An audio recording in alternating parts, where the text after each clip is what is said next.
commencerai par rappeler quelque chose de basique, qui est le candidat Cabral Libye. Je ne vais pas refaire moi-même ma biographie, évidemment. Mais Cabral Libye, c'est le candidat qui s'y lance pour la deuxième fois, après, évidemment, la première tentative de 2018, à l'issue de laquelle les résultats proclamés nous ont classé troisième avec 6,28% des suffrages, un peu moins de 500 000 suffrages, sur le total en tout cas, exprimé. Mais est-ce que c'est le même Cabral Libye qui repart à l'élection de 2025? Oui. Je suis la même personne qui porte le même nom. Mais sans nul doute, je ne suis certainement pas le même acteur. Je suis un acteur qui a déjà 2018-2025, 7 ans d'expérience politique, 7 années d'intense activité politique. C'est donc un Cabral Libye qui a gardé l'humilité de la lucidité, qui est conscient, en tout cas qui a toujours été conscient depuis 2020 qu'il n'était pas encore arrivé, qui était très conscient, même s'il peut avoir des doutes, et a raison, sur les résultats officiels, mais tant qu'on n'a pas la possibilité de montrer le contraire, on s'en contente. Ce sont les statistiques qui resteront pour l'histoire. Donc, fort de ces 6,28% officiels, il a gardé la lucidité de toujours reconnaître que le chemin était encore long. Et c'est pour cela que ce Cabral Libye qui est devant vous a passé 7 ans à travailler. À travailler dans l'optique de rattraper le retard de ceux qui ont été classés devant lui, notamment notre principal adversaire qui exerce le pouvoir depuis 43 ans. Et pour cela, il a fallu être sur le terrain. Toujours et toujours sur le terrain. Je crois que la presse que vous êtes en est le témoin. Il fallait travailler à implanter notre parti, ce qu'on appelle communément le maillage territorial. Il fallait travailler à diffuser notre idéologie, notre offre politique. C'est pour ça qu'en 2021, nous avons publié un ouvrage idéologique intitulé « Le fédéralisme communautaire » et qu'en août 2024, nous avons publié notre offre politique, le manifeste de la rupture et du progrès. Ce que j'ai vu, qui est le titre principal. Donc à côté de ce travail littéraire, évidemment, comme je le disais tantôt, nous étions sur le terrain, du nord au sud, de l'est à l'ouest. On peut me reprocher autre chose, mais pas cela. D'ailleurs, certains ont mal interprété mon absence sur les plateaux de télé. Parce qu'il faut rappeler que Cabral Libye, de 2018, est en partie l'émanation d'un long travail de présence médiatique en tout cas.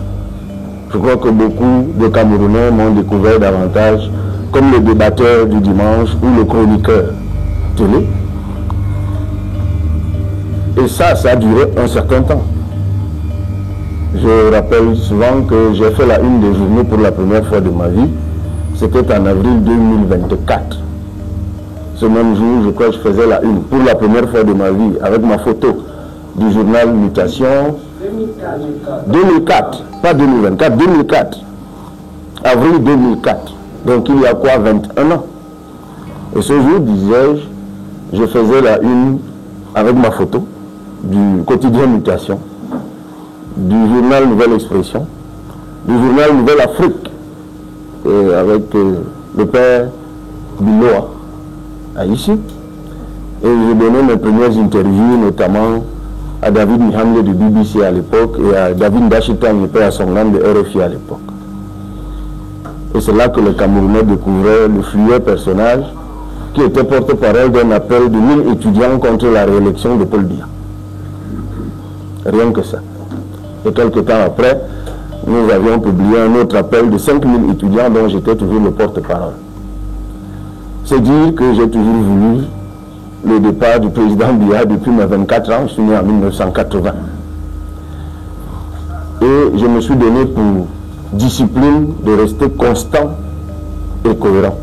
Évidemment, ça n'a jamais été une question personnelle avec la personne Paul Biya, mais depuis mes 24 ans, j'ai toujours été convaincu que ça n'allait pas et qu'il fallait essayer autre chose dans ce pays. Et je m'étais promis d'ailleurs cette année-là de me lancer à l'élection présidentielle. Bizarre, je suis déjà en train de faire ma biographie en quelque sorte. Je m'étais promis de me lancer à l'élection présidentielle une fois que j'en aurais l'âge. Et la première qui est arrivée quand j'en avais déjà l'âge, c'était celle de 2018, qui était une sorte de saut dans le vide en quelque sorte. Parce qu'il fallait trouver 30 millions que je n'avais jamais eu de ma vie. Et nous avons eu l'idée simple, humble, de demander. Et c'est comme cela, même si certains de vos confrères nous dessinaient à l'époque avec la sébile en main sous des manguiers, nous traitant de mendiants, ce que dans une certaine mesure nous étions, ça nous a permis de porter notre offre politique en 2018. Et j'ai eu cette grâce qu'une fois que je m'étais lancé, des milliers et des millions d'hommes et de femmes s'étaient levés inconditionnellement pour se joindre à moi. Et ensemble, nous avons cheminé pendant ces 7 ans. D'ailleurs, lorsque nous allions à l'Assemblée, nous avions placé notre mandat sous le signe de l'épuisement au travail. C'est donc aussi un Cabral Libye qui est habité par la détermination de la conviction. Je suis convaincu que par la volonté du peuple, le changement peut arriver.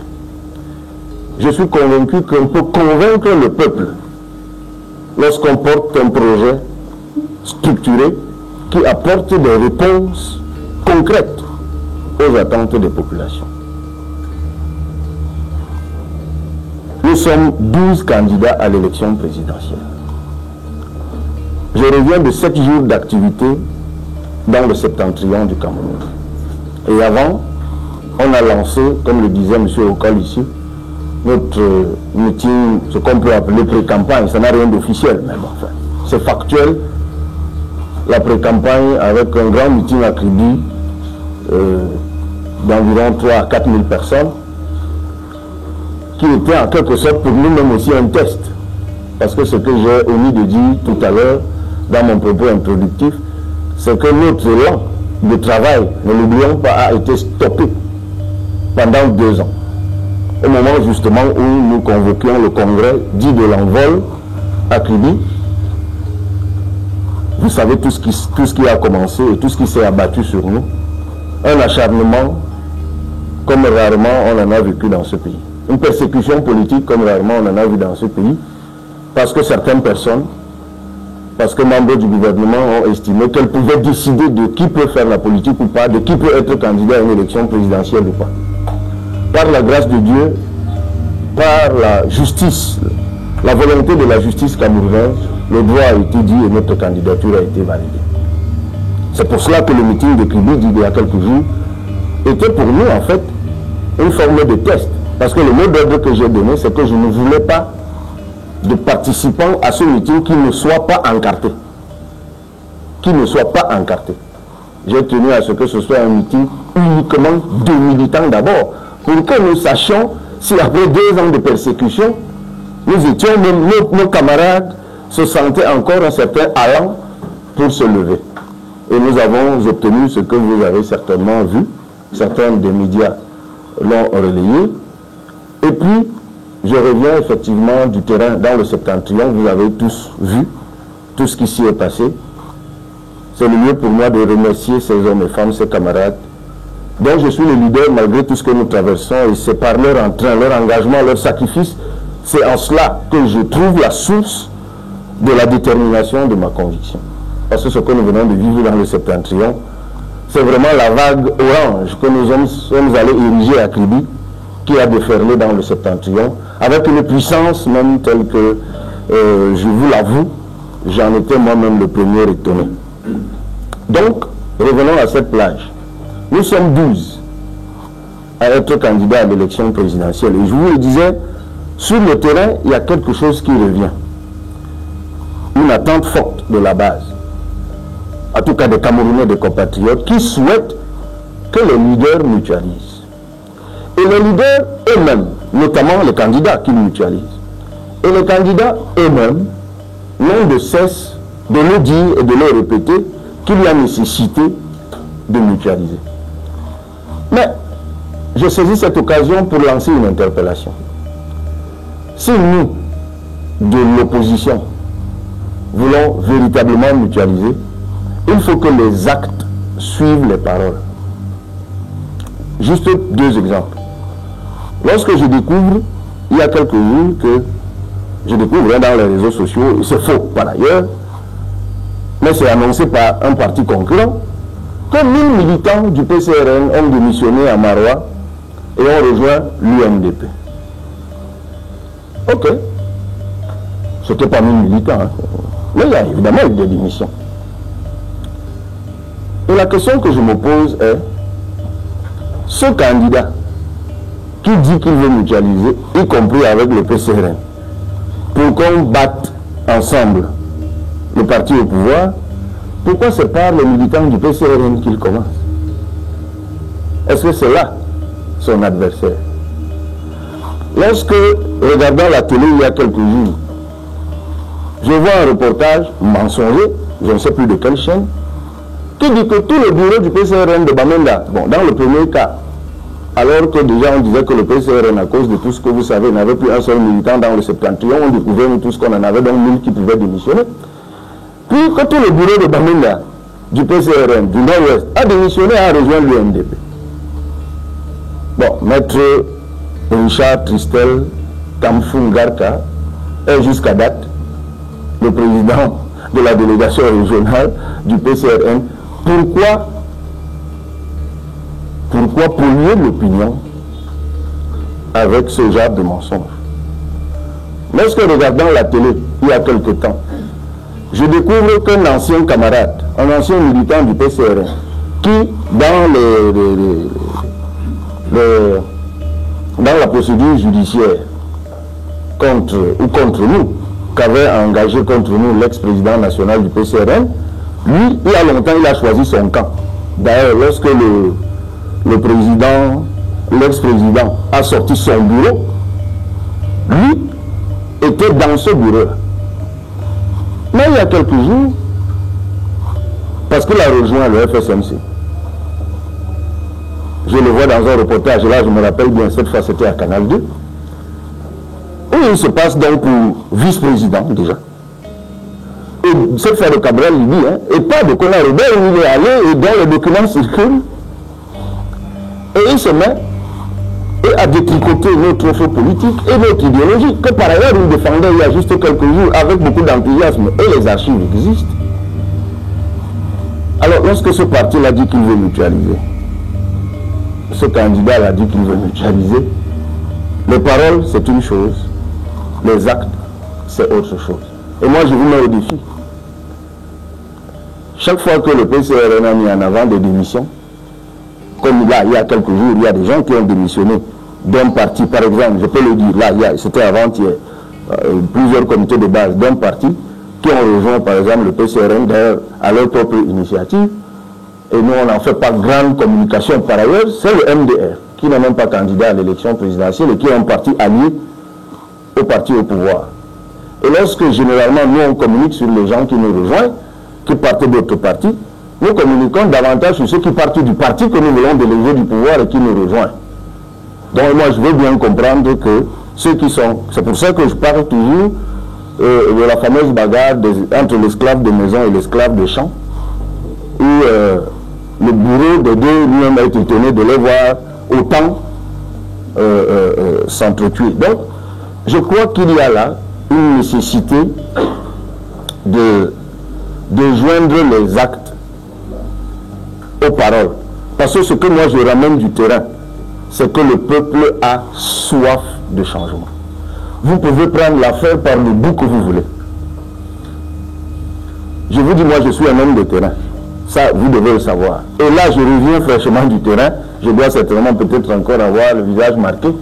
Parce que lorsqu'on fait quand même, nous avons des regards pendant 8 heures, sur une route crevassée comme j'en ai rarement vu, et ayant dormi dans une cacahuète, toujours parce que je me suis embourbé à 2 heures du matin le week-end d'avant, on peut être marqué. Donc, vous voyez que sur ce tronçon de 275 km, nous avons fait aller 8 heures, retour 8 heures. C'est juste une parenthèse. Hein. Et lorsqu'exacerbé par tout ça, on a fait une vidéo à un moment. Le même soir, on découvre qu'il y a un communiqué qui dit que les machins ont été uniquement attribués, subitement, pour faire la route. Moi, j'applaudis des deux mains. Si ma vidéo a au moins sorti du tiroir les projets en question, les machins en question, espérons maintenant que la vidéo va les mettre en œuvre. Donc, le peuple a soif de changement. Et ceux qui, rejoignant l'opposition, ou étant dans l'opposition, se mettent à combattre l'opposition, il faut que ce soit clair, ils travaillent pour le candidat que nous voulons déloger. Je suis constant sur la question. C'est une évidence, c'est une évidence, c'est un truisme. L'union faisant la force, se mettant ensemble, nous augmentons évidemment et automatiquement nos chances de victoire. On n'a pas besoin d'être agrégé pour le savoir. C'est évident. Mais il faut arrêter de donner l'idée, de construire l'idée, de diffuser l'idée que sans coalition, le pouvoir sortant ne peut pas être battu. Non. Pour cela, deux idées, deux éléments. Un élément comparatif et un élément statistique. L'élément comparatif nous vient d'ailleurs. Il nous vient du Sénégal en mars 2024. C'est un pays où il y a une élection à 2 tours. Mais un candidat a gagné au premier tour face à 16 autres candidats. Et pas des moindres. Vous êtes des journalistes futés. Vous verrez que parmi les 16 autres candidats battus par Diomaye Faye, il y avait 3 anciens premiers ministres, par ailleurs maire de Dakar, 2 anciens maires de Kaolack, un ancien directeur général de douane, 2 anciens ministres, 3 professeurs d'université, pour ne prendre que ces exemples-là. C'était des poids lourds de la politique. Et ils ont tous été battus au premier tour, grâce à une coalition de partis politiques dont on n'entendait même pas beaucoup parler, et d'associations, et d'ONG, et de personnes ayant du rayonnement dans la société civile. La victoire a été acquise au premier tour. C'est un élément analogique et comparatif. J'entends déjà d'ici les gens me dire le Cameroun ce n'est pas le Sénégal. Mais évidemment que le Cameroun ce n'est pas le Sénégal, j'en conviens. Le Sénégal c'est un pays qui de 90 à maintenant a quand même vu passer 3 ou 4 présidents. Je crois après Abdou Diouf il y a eu Abdoulaye Wade, il y a eu Macky Sall et maintenant Diakar Faye, on est d'accord. Et que dans des pays comme cela, il y a un impact psychologique au changement au sommet de l'État. C'est que les gens ont déjà l'expérimentation dans leur quotidien de changement de président. Dans notre cas, le blocage est psychologique parce que les gens n'ont jamais expérimenté ce que c'est qu'un changement de président. Il y a d'abord un instinct de conservation qui est là.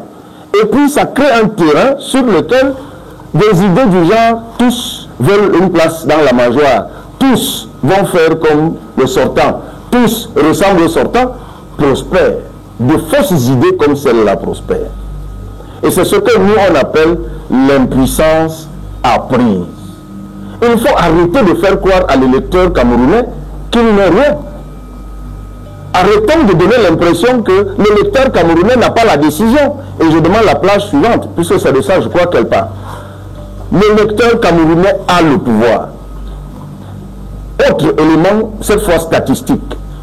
De 1992 à 2025. Nous sommes maintenant, je crois, à la 5e élection présidentielle. La première a eu lieu en 92. Les 3 premiers, c'était Paul Biya Fouly et Bello Bouba Maïgari. Tiens, il revient pour la deuxième. 97, Paul Biya, Harry Hokbelen, Samuel Lebois. 2004, Paul Biya Fouly, Garga, je crois. 2011, Paul Biya, Fundi, Ndamguer, ou inversement, peut-être que je confonds entre Garga et Ndamguer.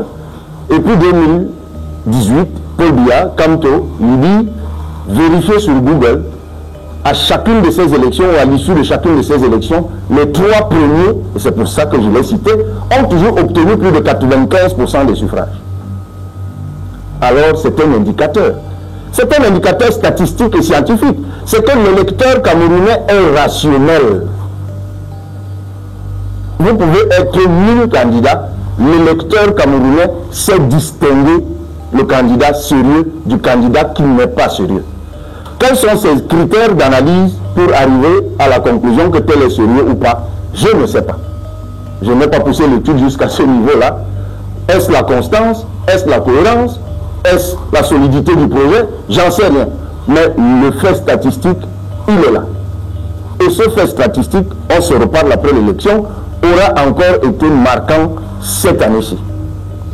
Donc, s'il vous plaît, et j'appelle aussi la presse à contribution, parce que c'est sur les plateaux de télé, dans les ondes de radio, sur dans les colonnes des journaux, que l'idée d'impuissance apprise prospère aussi souvent. Nous avons, nous, la presse, j'ai été journaliste, aussi un rôle à jouer sur ce plan-là. Parce que si nous nous accrochons sur une chose et elle n'arrive pas, ça donne l'idée que, comme il n'y a donc pas eu de coalition, donc le candidat sortant ne peut pas être battu. Mais dans un pays où cette idée prospère, à votre avis, que va faire le candidat sortant? Il va simplement manœuvrer pour que cela n'arrive jamais.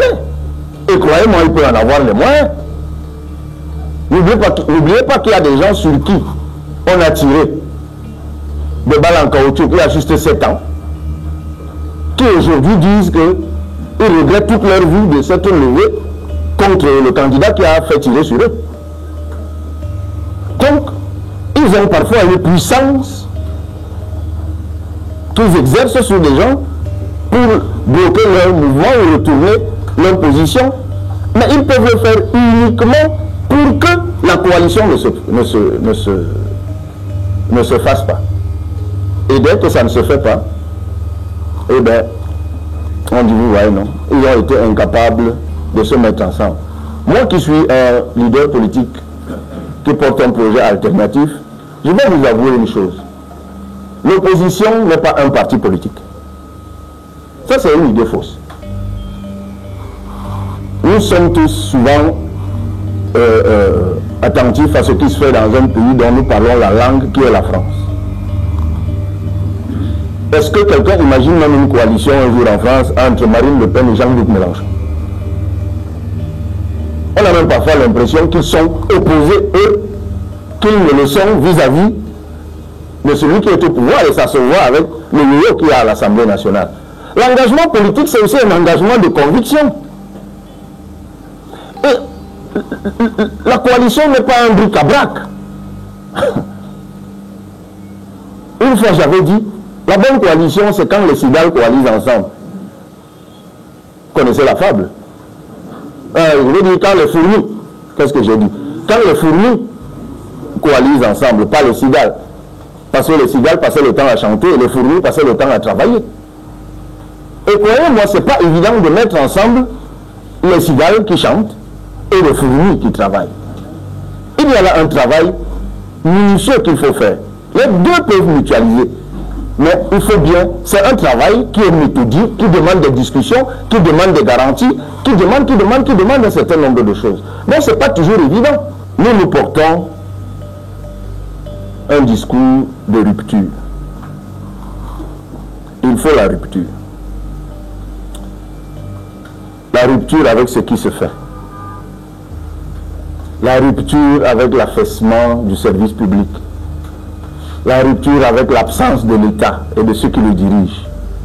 La rupture avec le népotisme, la rupture avec le banditisme, la rupture avec la corruption et tout ça. Il faut avoir le courage de rompre. Arrêtons de nous comporter comme des désespérés, alors que nous avons le pouvoir d'agir. C'est quand on est désespéré qu'on s'accroche à tout. Mais non, le peuple camerounais a le pouvoir de décider de la rupture. En tout cas, c'est ce message que le candidat du PCRM que je suis porte. C'est le message que fait déferler la vague orange que nous avons érigée à Kribi.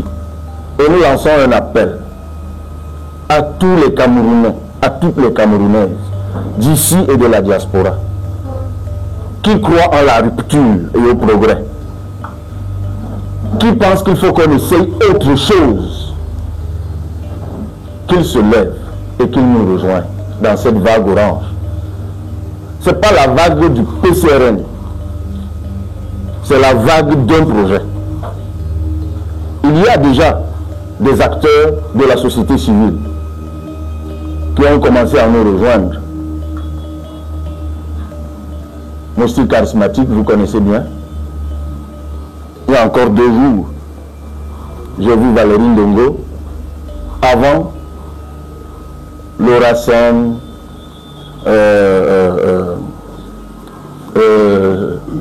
Suzy,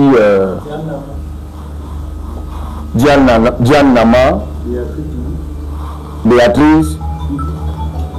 En tout cas, ils sont un certain nombre qui nous rejoignent pour porter la vague orange. Nous lançons un appel à l'adresse de la société civile, des acteurs de la société civile, que chacun croit en lui. N'oubliez jamais cette fable du colibri. Un jour, il y eut un incendie de forêt et tous les animaux se mirent à fuir. Et puis le colibri aperçut une petite mare d'eau et avec son petit bec, il entreprit de faire des allers-retours et d'éteindre l'incendie. Un fauve passant par là, le tatou, c'est un fauve amérindien, un feu agacé se retourna et lui demanda: mais petit colibri, que fais-tu là? Ce que tu fais là ne sert à rien. Et le petit colibri, il est de toute façon petit, c'est redondant que de dire petit colibri, il lui répondit: je sais qu'avec mon petit bec, je ne peux pas éteindre l'incendie, mais je fais ma part. Que chacun fasse purement et simplement sa part. Et dans cette vague orange, il y a une place pour tout le monde. Au-delà des tensions qu'il peut y avoir dans l'opposition, au-delà de ce que je décrivais moi-même tout à l'heure, nous, dans la vague orange, nous tendons la main à tout le monde. Les 11 autres candidats ou 10 autres candidats, nous sommes convaincus que chacun d'entre eux porte un projet pour le Cameroun. C'est pour ça qu'il s'est levé et qu'il a payé 30 millions de francs CFA. Ensemble, pensons à nos enfants, à l'avenir de nos enfants. Pensons à nos familles. Pensons à notre quotidien. Et que chacun fasse sa part. Je suis de ceux qui pensent que la route que j'ai faite là, le trajet que j'ai fait jusqu'à Kousseri, là où j'ai été obligé de dormir à Bangor, à l'aller et au retour. Donc je me déplace dans mon propre pays, mais je dors à l'étranger. Je suis obligé de chercher des documents comme le passe avant que je ne connaissais pas. On ne peut pas gagner avec ça. On ne peut pas me dire que les populations que j'ai vues là, que j'ai écoutées, qui sont venues par milliers à mes meetings, que ces populations-là, ceux qui sont comptables de leur misère et de leur souffrance, gagnent là-bas. Ce n'est pas possible. Je ne suis pas sûr que ces gens gagnent. Mais ils ne perdent pas. Et voilà la bonne question. Pourquoi ne perdent-ils pas?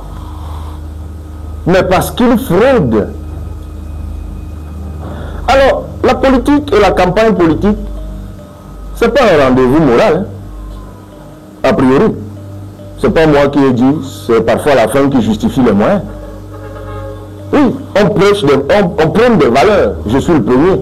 Mais je suis aussi obligé de reconnaître que j'ai des concurrents qui ne partagent pas forcément les mêmes valeurs. Et que si je suis en concurrence contre un tricheur, ce que je dois faire, c'est bien de dénoncer sa tricherie, mais de faire ce qu'il faut pour que sa tricherie ne prospère pas. Et pour que la tricherie ne prospère pas, il faut surveiller le vote. Chers journalistes, Dites-moi, en quoi surveiller le vote est si difficile? Il y a 33 000 bureaux de vote, dit-on. C'est une rumeur, ce n'est pas encore officiel. Pour être élu président de la République au Cameroun, quel que soit le chemin par lequel tu passes, il te faut engranger au moins 1 million de voix.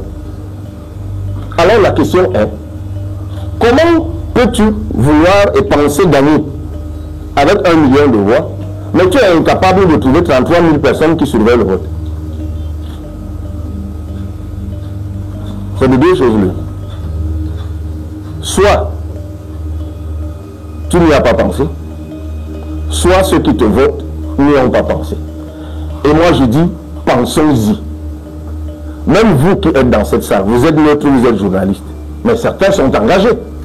Tu peux décider que dans ton bureau de vote, il n'y aura pas de fraude. Tu peux prendre la décision. Moi, j'ai vécu l'élection présidentielle du Sénégal en mars dernier. J'y étais le jour du vote. La veille, c'est chaque citoyen qui disait, dans mon bureau de vote, il n'y aura pas de fraude. C'est tout.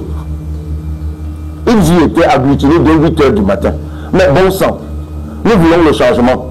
Et nous avons un seul jour tous les 7 ans pour œuvrer pour le changement. Même s'il faut rester affamé, le jeûne d'un jour ne tue pas.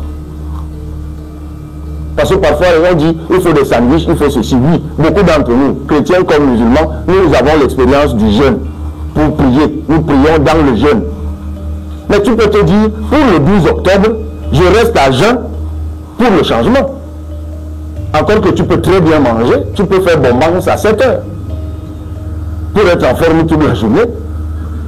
Mais je te conseille quand même de ne pas beaucoup boire à 7 h. Parce que sinon tu auras envie d'aller faire pipi dans la journée. Et vous pouvez me faire confiance, les 2 minutes où vous irez faire pipi, l'urne aura été remplie de moitié. C'est pour cela que nous nous organisons à avoir 2 ou 3 personnes par bureau de vote. Pour que l'autre reste moins à la fenêtre quand celui qui est dedans est allé uriner. Oui, nous on a mis en place depuis 8 ou 9 mois la commission stratégique de préparation des élections qui a en son sein une seule commission en charge de la surveillance du vote qui est dirigée par un élu et qui est sur le terrain en train de travailler à cela. Donc je compte aussi sur vous, la presse, pour interpeller les citoyens camerounais à cela. Que chacun s'engage. Pas besoin de militer pour un parti politique. Peut-être que vous voulez juste faire œuvre utile. Peut-être avez-vous déjà choisi pour qui vous allez voter. J'espère que c'est moi. Mais même si ce n'est pas moi, rapprochez-vous du candidat de votre choix, de ses équipes, de ses états-majors, et ils vous donneront le mandat pour les représenter dans la commission locale de vote. Il y a une commission locale de vote pour chaque bureau de vote. Vous pouvez le faire. J'ai déjà lancé un appel aux imams, aux prêtres, aux pasteurs. J'ai même pris la peine d'écrire à certains, avec beaucoup de plaisir. Et je remercie ceux d'entre eux qui ont d'ailleurs réagi et qui m'ont donné des retours. Parce que moi je dis ceci, aux imams, aux prêtres, aux pasteurs.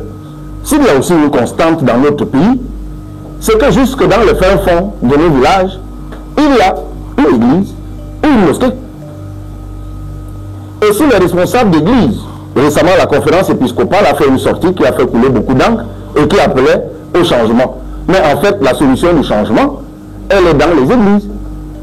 Il suffit de passer le message aux électeurs en leur disant, dans les localités où se trouvent vos chapelles, engagez-vous auprès du candidat de votre choix ou du parti politique de votre choix et participez à la surveillance du vote. Parce qu'au bout, c'est une affaire mécanique, chers compatriotes. Moi, je suis député d'Union Ekele, je l'ai toujours dit. À 1 h du matin, on avait tous les résultats. Il n'y a pas de sorcellerie dans cette affaire. Je vois quelqu'un qui opine du chef. Il y était. L'élection se gagne commune par commune. Il y a une idée qui est belle, qui dit que l'élection présidentielle se fait sur une circonscription unique. En fait, c'est une chimère. L'élection présidentielle se gagne commune par commune, puisque lorsqu'on finit le soir à 18 h, chaque chef d'antenne et l'ECAM consolide les résultats de ses bureaux de vote pour ensuite amener le rapport à la commission départementale de supervision. Donc, si vous regardez le nombre de bureaux de vote dans sa globalité, le chiffre vous fait peur. 33 000. Mais si vous commencez à appréhender les bureaux de vote par commune, il y a des communes de moins de 20 bureaux de vote. Des communes de 100, de 200, de 300, bien sûr. Mais c'est à ce niveau qu'il faut travailler. C'est à ce niveau qu'il faut se lever et c'est à ce niveau qu'il faut s'impliquer. Nous avons fait toute la démonstration là-bas. Ça peut gêner ceux qui s'accrochent à l'idée de publier la liste. Je vais vous dire. Même si on publie, supposons que les 8 millions d'électeurs du Cameroun, on les publie ici dans un babillard ici. Vous les lirez, vous ne saurez pas la fraude qu'il y a derrière. Parce que c'est en backup qu'il y a la fraude. Lorsque vous vous inscrivez à Elections Cameroun, on prend beaucoup de vos éléments. Seulement le nom. On prend l'iris, je crois, les empreintes et autres. Nom du père, nom de la mère, ainsi de suite. Seulement avec le nom, on peut fabriquer 5 personnes. Libi Lingenge Cabral.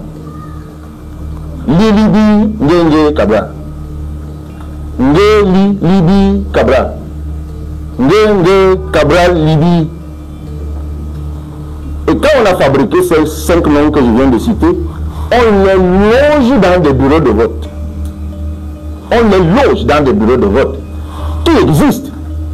Ça veut dire que si vous arrivez à école publique groupe 1 de Sazok ou de Hamalade, vous trouverez bureau de vote A, c'est un centre de vote. Bureau de vote A, bureau de vote B, bureau de vote C. Et devant l'entrée de chaque salle, bureau de vote, il y a la liste. Et vous viendrez voter par exemple dans le bureau de vote A. Vous verrez une liste, vous allez signer. Ce que vous ne savez pas, c'est que cette liste, il ne peut y avoir que votre nom qui soit un vrai nom. C'est-à-dire que vous serez le seul à voter dans ce bureau de vote. Mais on peut même pousser le vice plus loin. C'est-à-dire que le bureau de vote C ou D qui est là. Bon, comme vous voyez des gens dedans, puisqu'il y a un président de bureau de vote, et même éventuellement, vous-même les surveillants, vous êtes dedans. Mais vous restez là toute la journée, personne ne vient voter. Ça ne va pas attirer votre attention, puisque de toute façon, vous êtes venu voter dans votre bureau de vote, vous êtes ressorti, vous êtes parti chez vous. Vous ne saurez pas qu'il y a un bureau de vote qui existe, mais qui est fantôme. Par les électeurs qu'il y a dedans, des électeurs fictifs fabriqués à partir de mon nom. Entre-temps, moi je suis inscrit à Iseka, on peut fabriquer un électeur qui s'appelle Cabral Ndingi Libi, et on le met dans un bureau de vote à Yokadouma, qui constatera. Et même si on affiche toute la liste ici, est-ce que j'aurai la possibilité de voir qu'au bout, le 100 millième nom est un nom fabriqué à partir du 7 millionième nom? Non. C'est pour ça que le seul moyen de bloquer cette affaire, c'est la présence physique des surveillants dans les bureaux de vote. Et aussi, il faut que ceux qui vont surveiller soient intègres. Parce que quand les 2-2000 commencent à circuler, les 25 000, il y a beaucoup de choses, hein. Il y a même des intimidations. Nous, on a connu en 2018, ici, en Colmetet, où des gens habillés en costume, à partir de 15 heures, allaient de bureau de vote en bureau de vote, et ils identifiaient les gens. Toi, tu fais quoi ici? Je représente Cabral, mets-toi dehors. Et si tu réussis, on te porte, on met dans un véhicule, on va te jeter là où on veut. L'autre là, vous commencez même par où? Puisque le PV ne va pas noter ça. C'est pour ça que dans notre travail de recrutement des surveillants du vote, l'une des directives que nous avons données, c'est que chaque fois qu'on peut trouver des gens musclés et gros, il ne faut pas hésiter. Parce que moins musclé vous êtes comme moi, plus vulnérable vous êtes. Quand il commence, oui, c'est la fin qui justifie les moyens. Après on va vous dire, oui, l'opposition ne fait pas ci, l'opposition ne fait pas ça, tout ça c'est des histoires. L'opposition fait du mieux qu'elle peut, dans le contexte qui est le nôtre. Mais il faut que le peuple fasse sa part. Le changement est entre les mains de chaque électeur. Ce n'est pas dans la coalition, mais, je le répète, et je sors par là, le PCRN a toujours été acquis à la coalition. Je vais vous donner un élément et je vais vous demander d'aller rechercher. Il y a quelques mois, lorsque nous adhérions à la plateforme appelée ATP, Alliance pour une transition pacifique, qui a été initiée par le professeur Olivier Billet, nous avons signé. Souvenez-vous d'une interview, vous pouvez googler, comme on dit, ou googliser et la retrouver, d'une interview que nous avons donnée à RFI, interview de Christophe Boisbouvier. Lorsqu'il m'a posé la question, M. Libi, est-ce que vous êtes prêt à abandonner votre candidature pour un autre? J'ai dit oui. Il m'a dit pour qui? J'ai dit Maître Akeromouna. C'est archivé, vous pouvez retrouver. Je vous mets au défi de trouver un autre candidat qui a tenu ce discours en citant le nom de celui derrière qui il peut se mettre. Vous ne le trouverez pas. Il n'y a pas meilleure disposition que ça. À l'époque, moi je soutenais l'idée de transition, qui vient d'ailleurs d'être reprise par M. Abdourahmane Amadou, je crois, qui disait 3 ans, on fait l'audit du pays, on toilette les textes, on réécrit la constitution, le code électoral, on fait des assises nationales, on organise des élections, le meilleur gagne et la vie continue.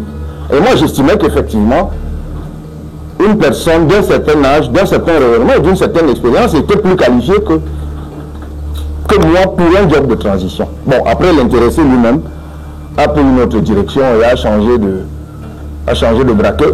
Moi, je ne suis pas là pour le juger. Et pour le débat en cours, il y a 6 paliers d'âge à l'élection présidentielle de 2025. Il y a un candidat âgé de plus de 90 ans. Il y a 3 candidats âgés de plus de 70 ans. Il y a un candidat âgé de plus de 60 ans. Des candidats âgés de 50 à 60 ans. Des candidats âgés de 40 à 50 ans. Et un candidat âgé de 30 à 40 ans. Ça fait 6 paliers d'âge. Comme celui qui a plus de 90 ans, c'est lui que nous voulons tous déloger. Donc je vois mal comment il va coaliser pour son départ. Nous voulons que l'exemple soit donné par les aînés. Donc, moi j'appelle solennellement déjà les 3 septuagénaires que sont Maître Akeromouna, le ministre Bello Bouba et le ministre Issa Chiroma à coaliser. Là, d'ailleurs, un élément supplémentaire, c'est que les 2 derniers, eux ne devraient même pas avoir de problème à coaliser puisqu'ils sont issus du même département que le département de la Benue. Parce que s'il y a déjà un endroit où les voix vont être dispersées, puisqu'on craint la dispersion des voix, c'est bien déjà de là où ils partent. Mais une fois qu'ils l'auront fait, l'exemple sera venu des aînés, et nous les cadets, on avisera. Plutôt que, on demande d'abord aux cadets de s'allier derrière une chose qu'elle-même n'est pas encore positionnée. Pour le reste, moi je ne juge pas les candidats. Le peuple saura distinguer du constant de l'inconstant, du cohérent de l'incohérent, du sérieux de l'insérieux. Moi, ce qui me préoccupe, c'est de partager mon offre politique et de convaincre les Camerounais de ce que nous sommes dignes de la confiance. La rencontre de Fumban a été initiée quand nous nous battions au Conseil constitutionnel pour sauver notre candidature. Je rappelle que la persécution nous a suivis jusqu'au Conseil constitutionnel. D'ailleurs, dans l'invitation qui nous a été adressée, c'était écrit pré-candidat. Donc, nous avons simplement décliné en leur disant que nous, on ne voit pas l'intérêt de venir comme pré-candidat parce qu'il se pourrait même qu'on ne soit plus candidat derrière.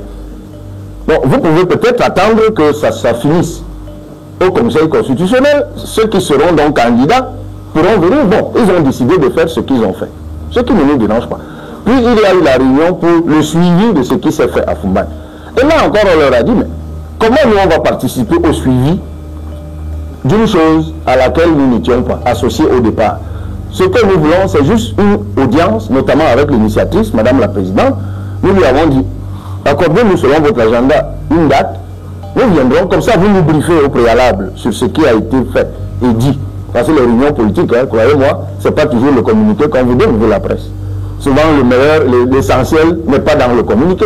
Donc, il fallait qu'on nous briefe pour que nous sachions comment y aller. Madame la Présidente, malheureusement, n'avait pas de temps, son agenda ne le permettait pas. Je parle de Madame la Présidente de l'UDC, et puis ça s'est fait.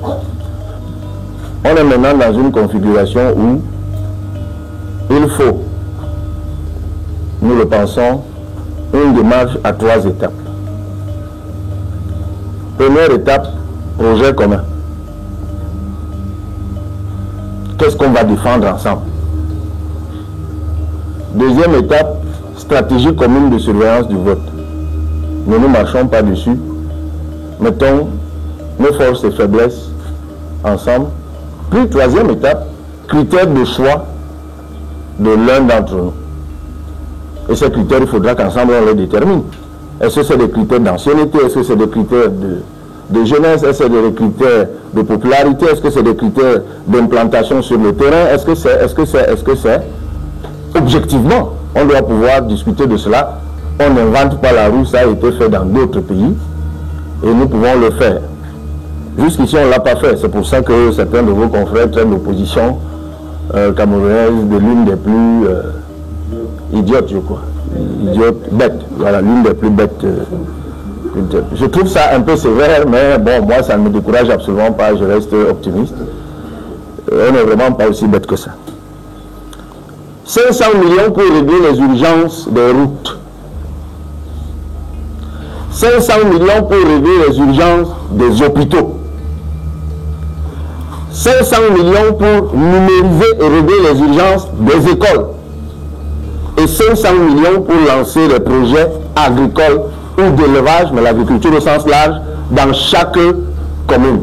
Je vais insister sur un segment, les routes.